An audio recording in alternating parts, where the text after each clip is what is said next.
Have you achieved everything you wanted to achieve? No, there's not enough time for that. Period. Period.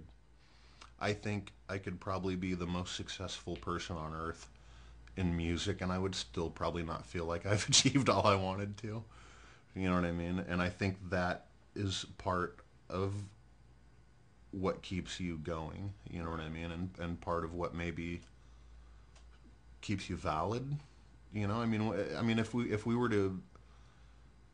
to put out records and think to ourselves, oh, this is the greatest thing. You know, we're still great and we're the greatest and this is awesome. Then that's bullshit. You know what I mean? Right. That's And it would come through. it's not true, and it would probably, and it would most likely be very contrived, and it wouldn't be real, you know. And I think part of the realness in art is always striving for that thing that makes you better or helps you evolve musically or artistically. If it did end tomorrow, would there be any regrets about things you wish you'd done differently? No, man, you should never regret anything. I don't think. I mean, if you have regrets, then that leads to a lot of guilt and a lot of, like, more mental problems, I think, you know. The only thing you can do is look back at the past and look at what you've done and learn from it. You know, I don't regret anything I've done. I mean, yeah, I've made some really bad decisions along the way, but that's what you do, and Right. you learn from them and you move on, you know. The mass is not so much of a marketing. It's not a way to sell kids more shit. No, I mean, if honestly, I hate wearing that fucking thing. I can't stand it, and but it's the moment leading up to putting it on that I can't stand and I hate. Once it's on and I'm on stage, I forget that it's on. It's such a second skin that it doesn't affect me anymore.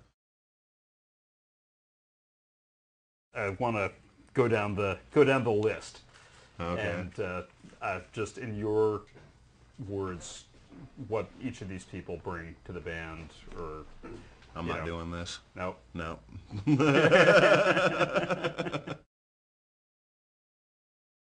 When you're on the road with the band, what's the most frustrating thing about it?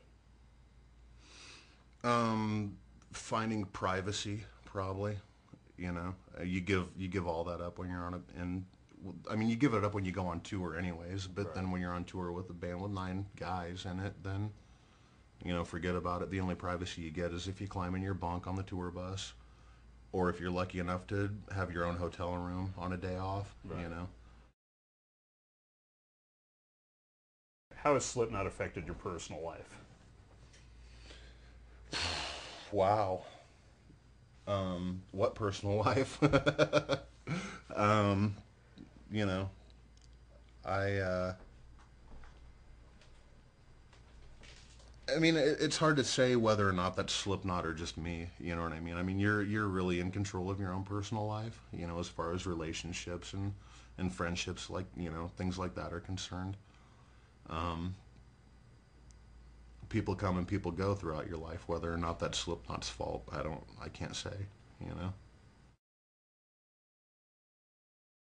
Overall, you're definitely somebody who's got a very kind of, um, I guess, free will oriented outlook. Like it's up to you.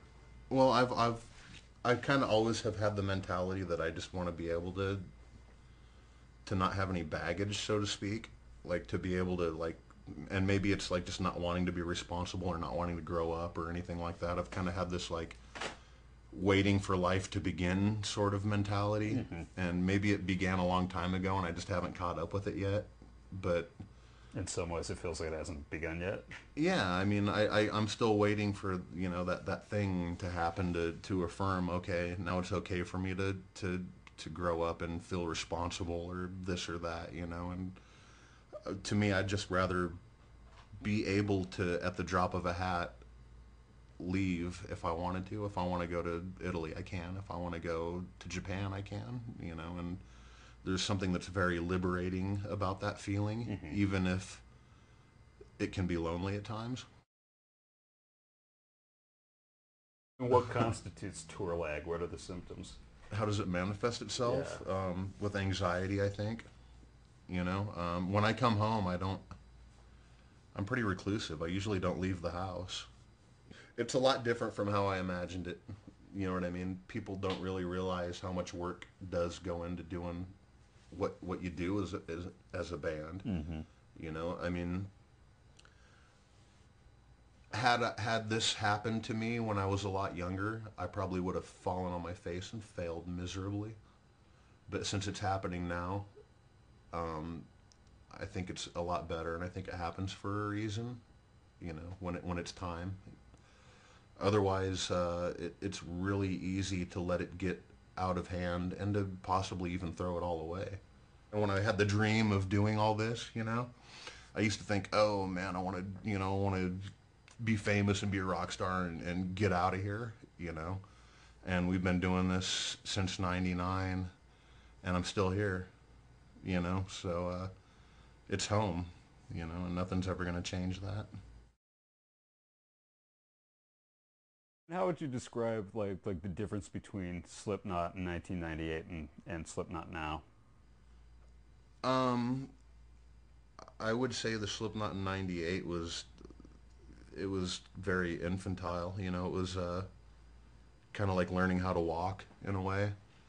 And there was a lot of emotions, mainly rage and anger, that were, you know, manifesting inside the animal of Slipknot at that time. And I think now it's more like you know, it's more like maybe somebody who's just become aware. You know what I mean? All of a sudden they're aware, and they still have all that anger and that aggression, but now they know where to focus it. But that's not to say that the next album won't be like going back towards the direction of Iowa or even heavier, you know? And that's another beautiful thing about Slipknot is it could do whatever it wants. It could go in any direction. And nobody even knows what direction that would be, not even us for the most part, you know?